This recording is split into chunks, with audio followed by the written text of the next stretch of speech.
The alarm screamed through the Earth Defense Station like a wounded animal. Commander Jake Morrison dropped his coffee and ran to the control room. His boots echoed on the metal floors as red lights flashed everywhere. "What do we have?" Jake asked as he reached the main console. Lieutenant Sam Davis looked up from his screen with wide eyes. "Sir, we're getting a transmission from deep space.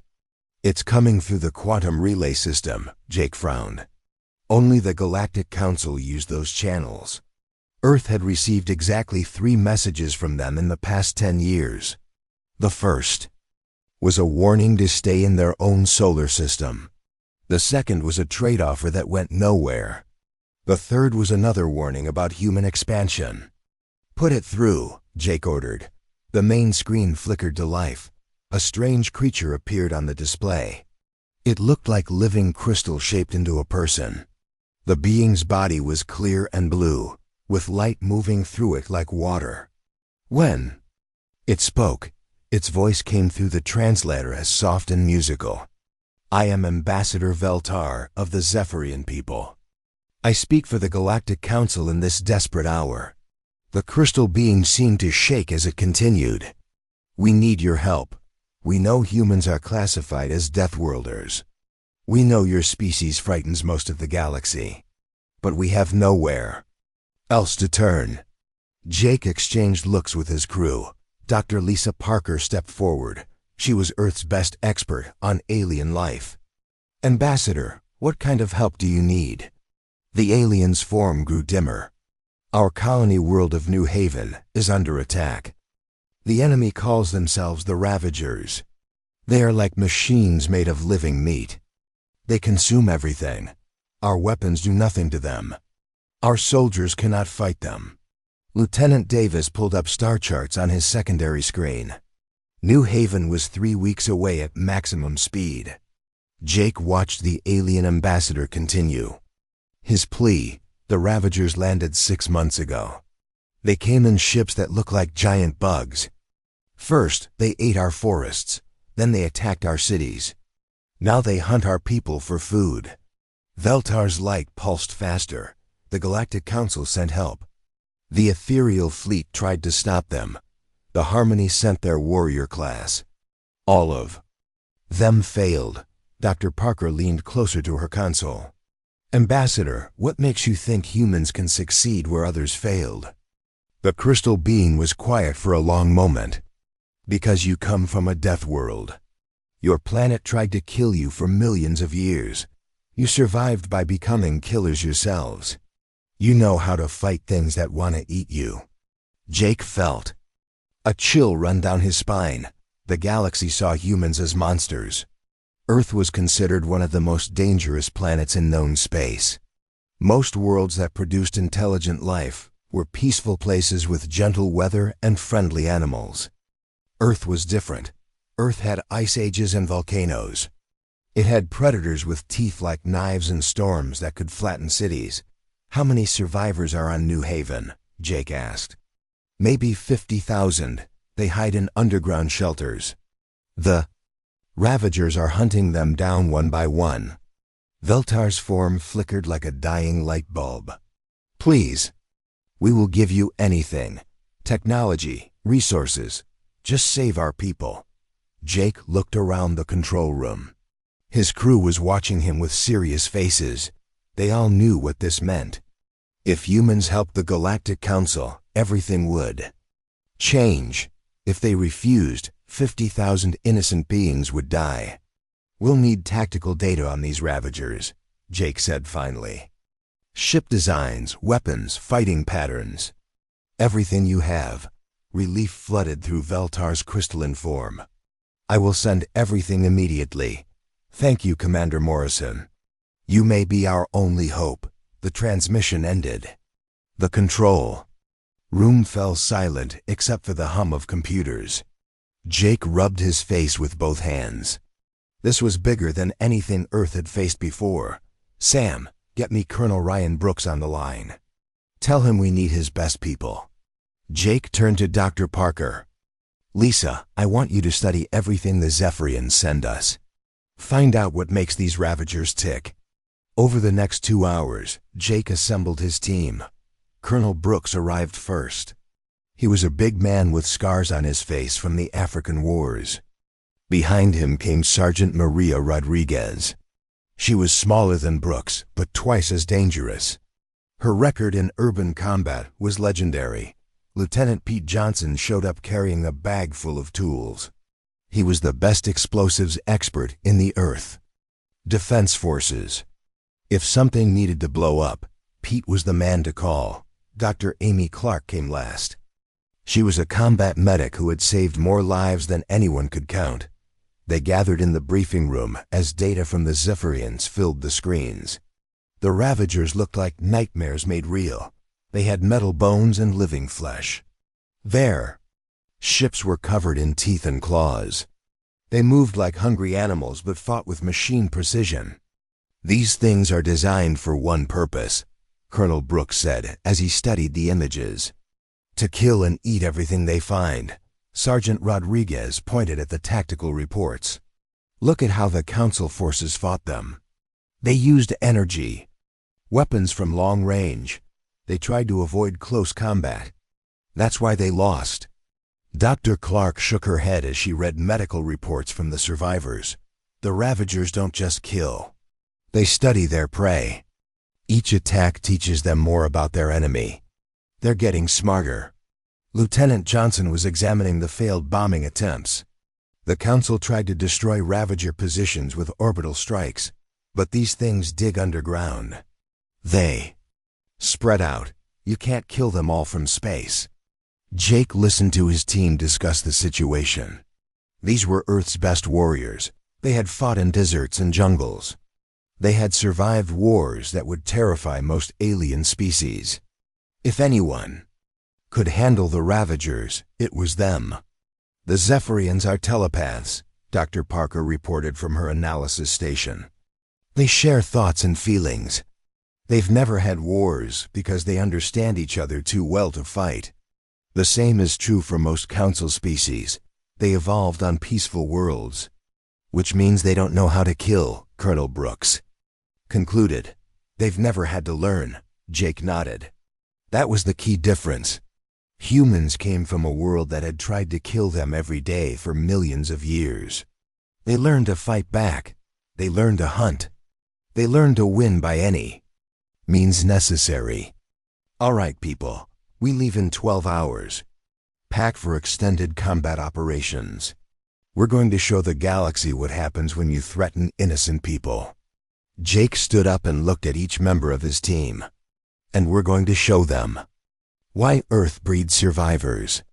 As his team dispersed to prepare, Jake stared at the images of New Haven on the main screen. Somewhere on that distant world, 50,000 crystal beings were hiding in the dark, waiting for death to find them. They had called the only species in the galaxy crazy enough to fight monsters. They had called the Deathworlders. The U's Defiance dropped out of hyperspace 3 weeks later. New Haven hung in the darkness ahead like a wounded jewel. What had once been a beautiful world covered in crystal cities now looked like a battlefield. Black smoke rose from burning forests. Strange metal ships sat on the surface like giant insects feeding on a corpse. Commander Jake Morrison stood on the bridge watching the planet through the view screen. The Zephyrian cities had been works of art. Now they were broken ruins. The crystal spires that once caught sunlight and threw rainbows across the sky lay shattered on the ground. "Scanning for survivors," Lieutenant Sam Davis reported from his station. "I'm picking up life signs in the underground shelters. Looks like about 40,000 left." Jake felt his jaw tighten. 10,000 had died while they traveled here. "Any sign of the Ravagers?" "Multiple contacts on the surface. They've spread out across 3 continents. Bioships landed near every major population center." Davis looked up from his screen. "Sir, these things are everywhere." Colonel Ryan Brooks joined Jake at the view screen. "Time to see what we're dealing with. Take us down." The Defiance descended through the atmosphere. As they got closer, Jake could see the true horror of what had happened. The Ravagers had not just conquered New Haven, they had infected it. Black veins of some kind of living metal spread across the landscape like a disease. The beautiful crystal forests were being consumed and transformed into twisted metal trees. Landing site secured, Sergeant Maria Rodriguez reported over the comm. She had taken a shuttle down an hour earlier to scout the area, setting up a perimeter around the main shelter entrance. But Jake, you need to see this. The Defiance touched down in what had been a crystal garden. Now it was a graveyard of broken art and scattered bones. Jake led his team down the ramp. The air smelled wrong. It was too thick and had a metallic taste that made his teeth ache. Sergeant Rodriguez met them at the shelter entrance. Her face was grim. The Zephyrians are in bad shape. They've been hiding down there for months. But that's not the worst part. She pointed to marks in the crystal walls. The Ravagers aren't just hunting them. They're playing with them. Jake knelt down to examine the claw marks. They were too precise to be random. Someone had carved these patterns on purpose. They're intelligent. More than that, Dr. Amy Clark said as she studied her medical scanner. They're studying the Zephyrians, learning their weaknesses. This isn't just feeding. It's experimentation. A section of the crystal wall slid open. Ambassador Veltar emerged from the shelter. The crystal being looked dimmer than before. His light flickered like a candle in the wind. Behind him came a dozen other Zephyrians. They all looked terrified.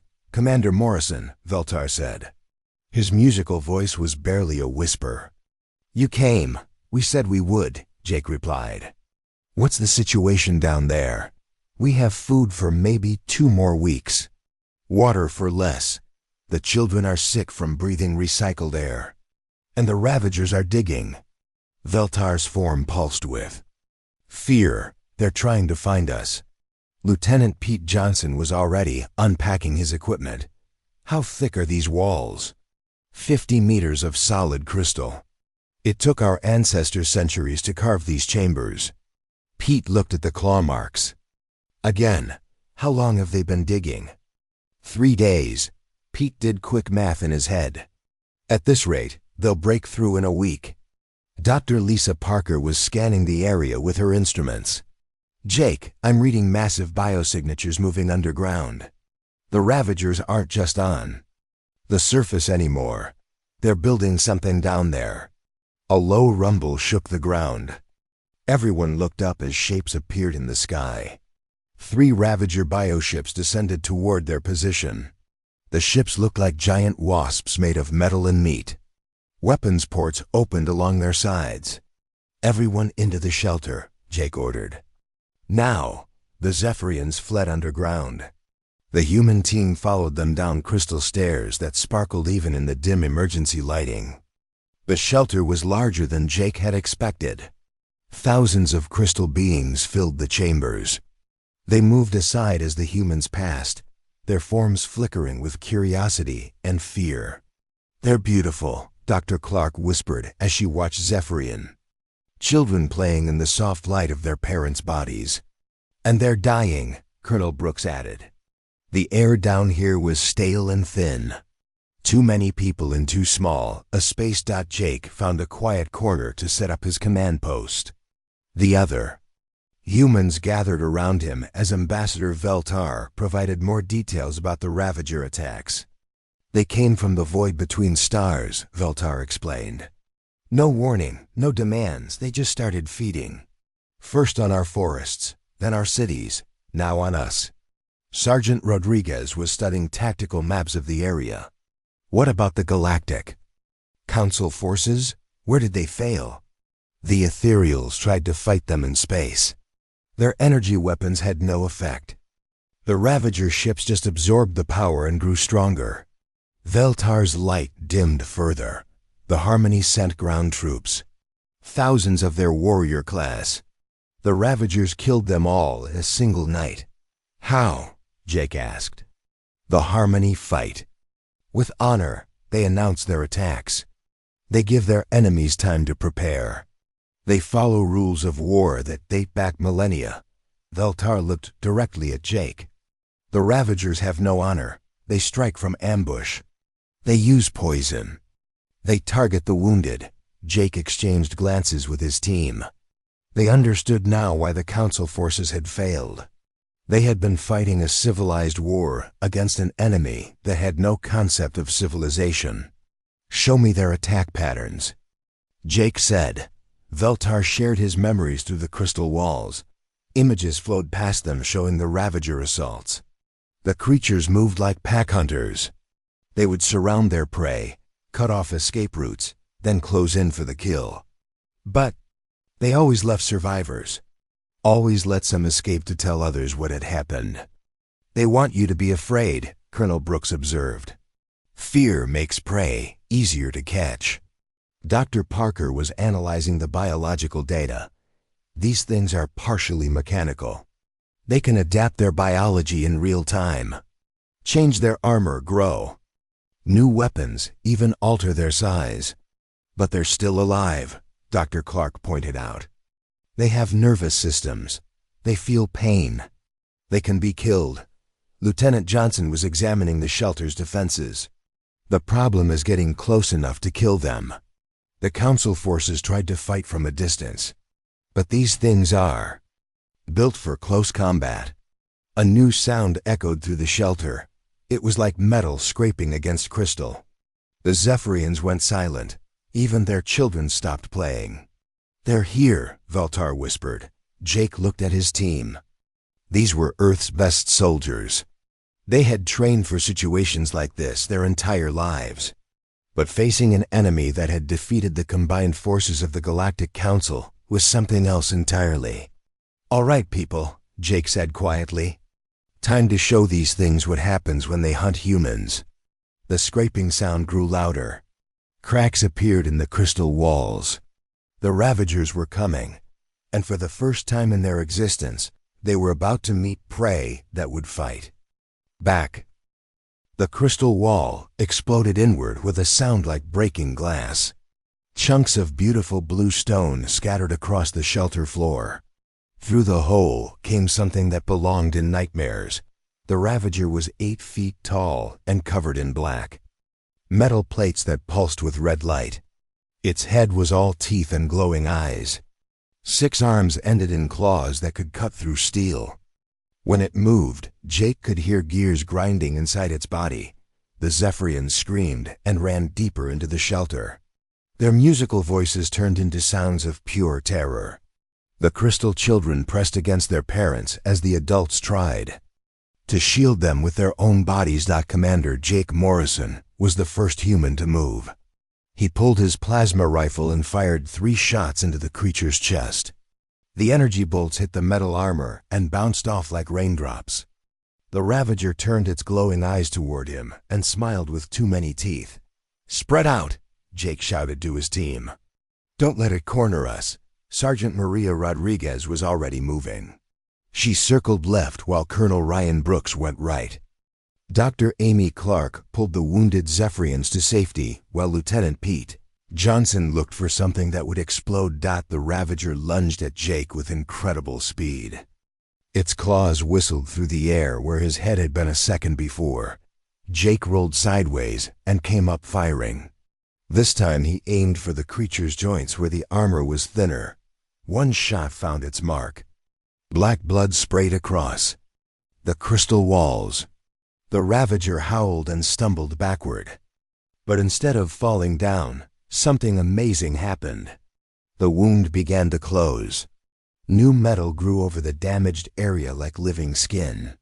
"It's healing itself," Dr. Clark called out as she watched from behind a crystal pillar. "The biological and mechanical parts are working together." Colonel Brooks opened fire with his heavy rifle. The bullets were designed to punch through tank armor.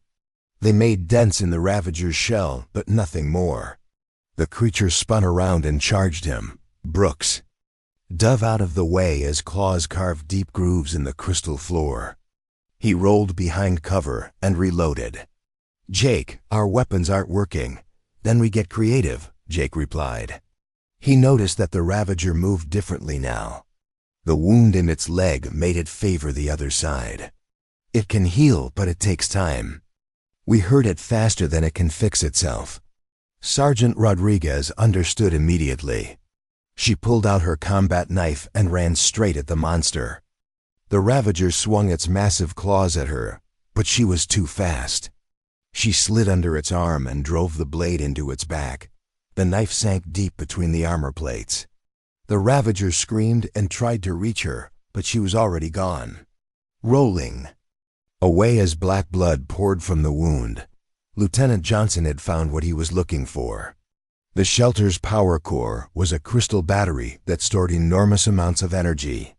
With a few quick modifications, he could turn it into a bomb. "I need 2 minutes," he called out while working on the device. "You've got them," Jake replied. But even as he said it, more sounds came from the hole in the wall. Scraping, clicking, the sound of claws on crystal, more Ravagers. "We're coming." The first creature was still trying to heal the knife wound when 3 more monsters crawled through the opening. These ones were different, smaller but faster. They moved like spiders and had too many eyes. Ambassador Veltar appeared. Beside Jake, the crystal being was glowing brighter than before. "Commander, there is something you should know about my people." "Now's not the best time," Jake said as he fired at the approaching Ravagers. "We are not just telepaths," Veltar continued. "Our bodies produce sound frequencies that can disrupt certain types of technology.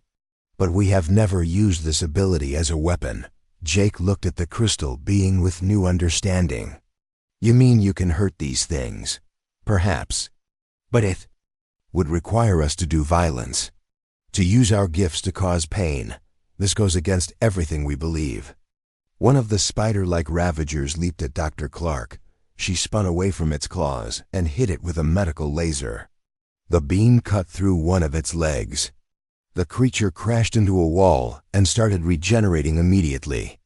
"Your beliefs won't matter if you're all dead," Jake told Veltar. The ambassador was quiet for a moment. Jake could see the internal struggle in the alien's flickering light. Then Veltar made his decision. "I will try," he said. Veltar moved to the center of the chamber. Other Zephyrians joined him. Dozens of crystal beings formed a circle. They began to sing in their musical language. But this song was different from anything Jake had heard before. It was not beautiful. It was sharp and angry and full of pain. Sound hit the Ravagers like a physical blow. The creatures stumbled and clutched at their heads. Their glowing eyes flickered. The metal parts of their bodies sparked and smoked. "It's working," Dr. Clark shouted over the alien song. "They're nervous. Systems are being disrupted." Sergeant Rodriguez took advantage of the Ravagers' confusion. She moved through them like a dancer, her knife finding weak spots in their armor. Black blood followed in her wake as she crippled one creature after another. Colonel Brooks and Jake concentrated their fire on the largest Ravager. With the creature unable to move properly, their shots found their targets. Armor cracked. Biological parts were torn away. The monster fell to its knees, but the song was taking its toll on the Zephyrians too. Several of them collapsed from the effort. Others were crying as they forced themselves to continue. Using their gifts to cause harm was tearing them apart inside. "Got it," Lieutenant Johnson announced. He held up a device that looked like a crystal grenade. "This should take out everything in a 50-meter radius, including us," Colonel Brooks pointed out. "Not if we're behind enough crystal." Johnson looked around the chamber. "There, that support pillar should protect us." Jake made the call. Everyone behind the pillar, now. The humans and Zephyrians crowded behind the thick crystal column. Johnson armed his improvised bomb and threw it toward the hole where more Ravagers were trying to enter. The explosion was incredible. Light filled the chamber like a small sun. The sound was deafening even through the crystal protection. When it faded, half the chamber was gone. The hole in the wall had become a crater. Nothing moved in the smoking ruins. "That should slow them down," Johnson said with satisfaction. But Dr. Parker was checking her scanners with growing alarm. "Jake, we have a problem." That explosion was detected by every Ravager on the planet. "They're all coming here." Through the crystal walls, they could hear it. A sound like thunder that went on and on. The ground shook with the footsteps of hundreds of creatures. The Ravagers had decided that these new enemies were too dangerous to ignore. Ambassador Veltar looked at Jake with exhausted eyes. "We have shown them that we can fight. Now they will send everything they have against us." Jake checked his weapon and looked at his team. They were tired and running low on ammunition. But they were still alive. And they had learned something important. The Ravagers could be hurt. They could be killed. It just took the right combination of human violence and alien cooperation. "Let them come," Jake said grimly. "It's time to finish this." The ground shook harder with each passing minute. Through the crystal walls, Jake could hear the Ravagers coming. Hundreds of metal feet striking the earth. The sound of claws scraping against stone. Roars that made the air itself vibrate. Commander Jake Morrison looked at his tactical display. Red dots covered the screen like a disease. Every Ravager on New Haven was moving toward their position. They had maybe an hour before the real battle began. "How many?"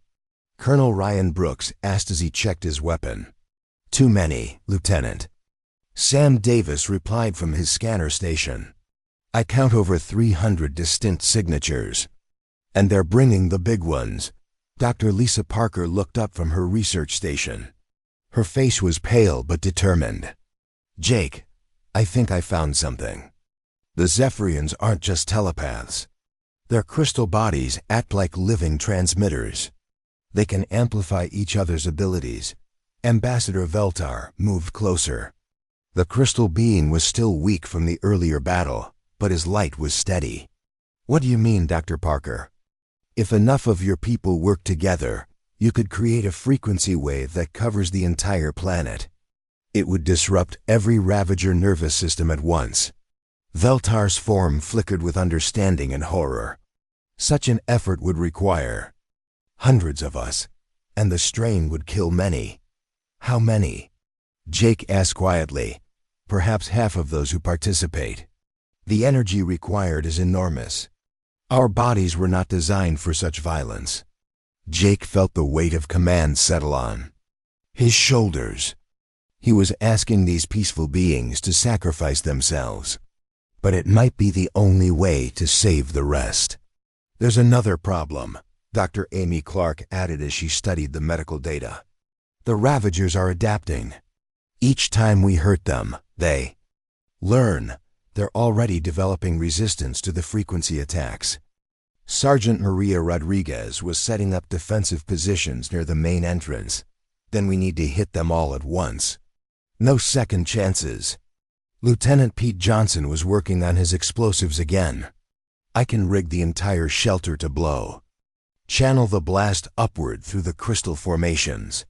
It'll create a resonance chamber that amplifies whatever frequency the Zephyrians produce. And vaporize everything in a 2-kilometer radius," Colonel Brooks pointed out. "Only if we're still here when it goes off," Johnson replied with a grim smile. Jake looked around the chamber. Thousands of Zephyrian civilians huddled in the deeper sections. His small team of humans stood ready to fight impossible odds.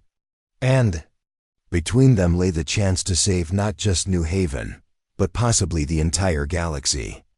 "Veltar, I need to know. If your people do this, if they make this sacrifice, will it work?" The Crystal Ambassador was quiet for a long moment. Other Zephyrians gathered around him. Jake could see them communicating without words, sharing thoughts and fears through their telepathic link. "We believe so," Veltar finally answered. "But Commander, you must understand. We have never taken life before. Even to save ourselves, this goes against everything we are. Sometimes being good means doing terrible things," Jake said softly. "I've learned that the hard way." The first Ravager scout appeared at the entrance. It was one of the spider-like variants moving carefully through the rubble. Sergeant Rodriguez put a bullet through its head before it could report back. But they all knew more were coming. "All right, people," Jake announced. "Here's the plan. Johnson rigs the shelter for maximum amplification. Parker and Clark help the Zephyrians prepare their frequency attack. Brooks and Rodriguez hold the entrance as long as possible. I coordinate everything from here. What about extraction?" Brooks asked. Jake was quiet for a moment. "There isn't one. We either stop them here, or we don't stop them at all." The team moved to their positions. Jake watched his people prepare for what might be their last battle. These were Earth's finest warriors. They deserved better than dying in a hole on an alien world. But sometimes duty didn't give you choices. Dr. Parker was working with a group of Zephyrians to calculate the exact frequency needed. Their musical voices rose and fell as they tested different combinations. Each attempt made the crystal walls vibrate. Lieutenant Johnson was placing charges throughout the chamber. The explosives were carefully positioned to turn the entire shelter into a giant speaker. When the Zephyrians sang their deadly song, the crystal formations would carry it across the planet. The real attack began 20 minutes later. Ravagers poured through the entrance like a black tide. These weren't the scouts from before. These were the hunters, the killers, the creatures that had defeated entire fleets. Colonel Brooks and Sergeant Rodriguez opened fire with everything they had. Plasma bolts and bullets filled the air. Some Ravagers fell, but more kept coming. They climbed over the bodies of their dead without stopping. "First wave incoming," Rodriguez called out as she reloaded. 30 contacts. Jake could see the tactical situation falling apart. His people were good, but they couldn't hold against these numbers forever. "How much longer, Parker?" 2 minutes, she replied without looking up from her work. "The Zephyrians are ready, but Johnson needs more time with the amplifiers." A massive Ravager broke through the defensive line. This one was 12 feet tall. With armor like a tank, Brooks put 6 shots into its chest. The creature didn't even slow down. Jake grabbed his rifle and joined the fight. The big Ravager swung a claw the size of a sword. Jake ducked and fired point blank into its face. Black blood sprayed everywhere, but the monster kept coming. Ambassador Veltar appeared beside him. The crystal beam was glowing so bright it hurt to look at. "Commander, we are ready." "Do it," Jake ordered. Veltar moved to the center of the chamber. Every surviving Zephyrian joined him. Over 2,000 crystal beings formed concentric circles. They began to sing. This was not the battle song from before. This was something deeper, older. It was the sound of a peaceful people choosing to become warriors. The sound of innocence dying so others could live. The frequency hit the Ravagers like a physical wall. The creatures stumbled and fell. Their metal parts sparked and smoked. Their organic components began to dissolve, but the song was destroying the Zephyrians too. Jake watched in horror as dozens of crystal beings cracked and shattered. They were literally singing themselves to death. Lieutenant Johnson triggered his charges. The explosions didn't destroy the shelter. Instead, they turned it into a massive resonance chamber. The Zephyrian song was amplified and focused. It spread through the crystal formations in the ground, across the continent, around the planet. Every Ravager on New Haven screamed at once. Then they fell silent. The song continued for another minute before fading away.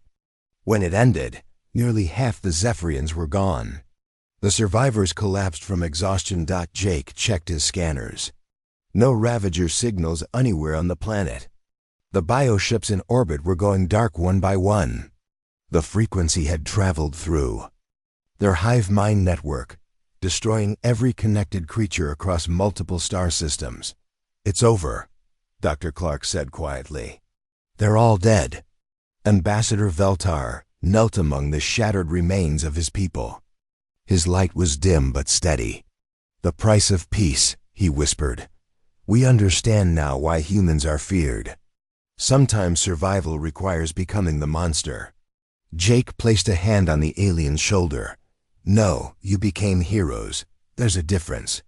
3 months later, Jake stood in the rebuilt capital of New Haven. Crystal spires rose into the sky once again.